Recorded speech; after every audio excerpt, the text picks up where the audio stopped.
আজ আমি আপনাদেরকে একজন এমন ব্যক্তির ব্যাপারে বলবো যিনি ছিলেন একজন বাঙালি ভারতীয় মানবতাবাদী দার্শনিক, যিনি ব্রহ্ম সমাজের একজন বিশিষ্ট সদস্য ছিলেন এবং মাইসুর বিশ্ববিদ্যালয়ের দ্বিতীয় উপাচার্য হিসেবেও দায়িত্ব পালন করেছিলেন।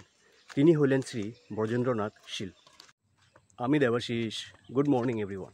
1864 সালের আজকের দিনেই হুগলি জেলার হরিপালে তার জন্ম হয়। তার বাবা মহেন্দ্রনাথ শীল ছিলেন একজন আইনজীবী। তিনি গণিত ও দর্শনে পারদর্শী ছিলেন এবং তার পাণ্ডিত্যপূর্ণ কাজের মধ্যে নিউ এসেস ইন ক্রিটিসিজম এবং সার্ভে অফ বেঙ্গলি লিটারেচারের মতো প্রকাশনগুলো উল্লেখযোগ্য।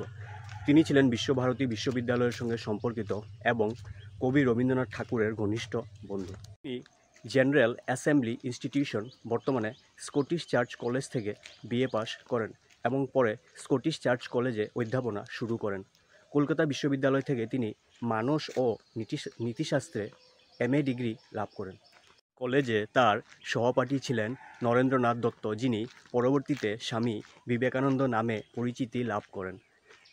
তিনি জেনারেল অ্যাসেম্বলি ইনস্টিটিউশন ও পরবর্তীতে কলকাতা বিশ্ববিদ্যালয়ে শিক্ষকতা করেন।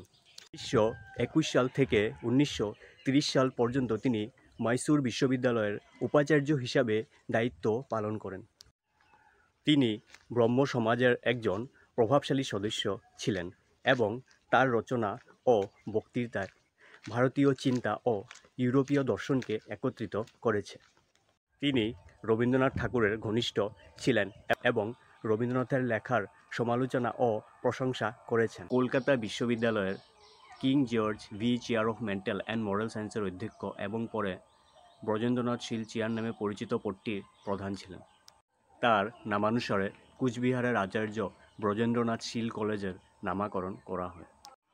ডিসেম্বর 3, 1938 সালে তিনি কলকাতায় মারা যান। আজকের ভিডিওটা এতটুকুই আসিল। ভিডিওটা ভালো লাগলে তোমরা একটা লাইক আর কমেন্ট কইরা যাইবা।